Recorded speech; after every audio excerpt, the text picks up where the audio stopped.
قرآن مجید میں ہے ان اللہ لا یستحی من الحق، کہ اللہ تعالیٰ حق بات بیان کرنے سے حیا نہیں کرتے۔ حدیث میں بھی بعض ایسے مسائل کو اللہ کے رسول نے بیان کیا ہے صلی اللہ علیہ وسلم نے جو بظاہر حیا کے خلاف ہیں، مگر اس لیے بیان کیا کہ اگر آپ صلی اللہ علیہ وسلم بیان نہ کرتے تو لوگ ان بے شرمی کے کاموں میں مبتلا ہو جاتے۔ اسی وجہ سے میں بھی یہ ہمت کر رہا ہوں کہ ایک اور ایسا گناہ جس میں لوگ مبتلا ہیں اور وہ ہے حیا کے خلاف،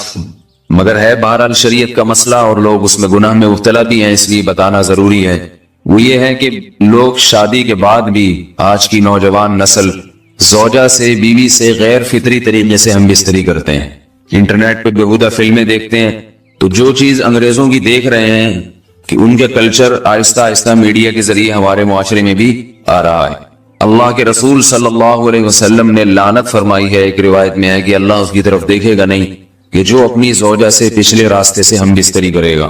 یہ بیماری بھی، یہ گندگی بھی لوگوں میں پھیلتی جا رہی ہے، خاص طور پہ جن کو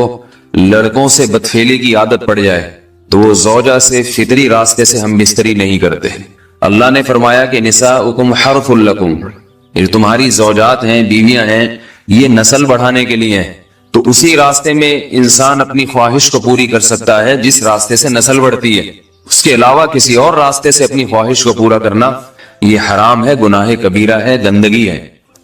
ہمارے پاس کیسز آتے ہیں، ایک پاک دامن لڑکی کی شادی ہوتی ہے، لڑکا بھی بظاہر بڑا نیک، لیکن کیا ہے، لڑکا چونکہ ٹھرکی ہوتا ہے، شہوت کا درندہ ہوتا ہے، تو وہ یہ نہیں دیکھتا کہ میں اپنی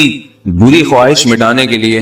میں اپنی زوجہ کو غیر فطری طریقے پر مجبور کیسے کر سکتا ہوں، تو مجبور کرتا ہے پھر اپنی بیوی۔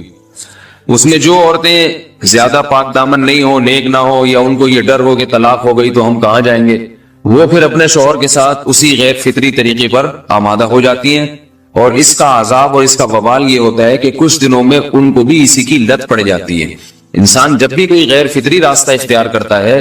آخرت کا عذاب تو بعد میں، دنیا کا عذاب یہ آتا ہے کہ پھر اس کو لذت فطرت میں آتی نہیں ہے، تو جو راستہ اللہ نے رکھا اس میں اس کو لذت نہیں آئے گی، وہ گندگی میں ہی گھسنے کی کوشش کرے گا، اس کی بھی فطرت خراب ہو جاتی ہے، اور جس کے ساتھ یہ بدفعلی کی جائے اس کی بھی فطرت خراب ہو جاتی ہے، وہ بھی پھر کسی کے قابل نہیں رہتے۔ تو اپنے جان پر رحم کرنا چاہیے۔ ہم انسان ہیں، ہم درندے نہیں ہیں، ہم گھوڑے نہیں ہیں، ہم گدھے نہیں ہیں، ہم جانور نہیں ہیں، ہم انگریز نہیں ہیں۔ انگریز نے تو حیا اور شرم کی تمام حدود کو توڑ دیا ہے، وہ تو درندے بن چکے ہیں۔ ہم تو درندے نہیں ہیں، ہم تو حلال کھاتے ہیں، پاک صاف رہنے کی کوشش کرتے ہیں، تو ہم ان کی جو کلچر دیکھ کے ہم ویسے درندے بننے کی کوشش کیوں کریں؟ تو یہ بہت بڑا وبال ہے، بہت بڑی برائی ہے جو ہمارے معاشرے میں آہستہ آہستہ جڑ پکڑتی جا رہی ہے، اور اس سے بیماریاں بھی پھیلتی ہیں۔ غیر فطری طریقہ ہے، بیماریاں بھی پھیلتی۔ ایسے کیسز آتے ہیں کہ جناب وہ مرد مجبور کر رہا ہے بیوی کو، اور وہ بیوی جو ہے ساتھ نہیں دیتی۔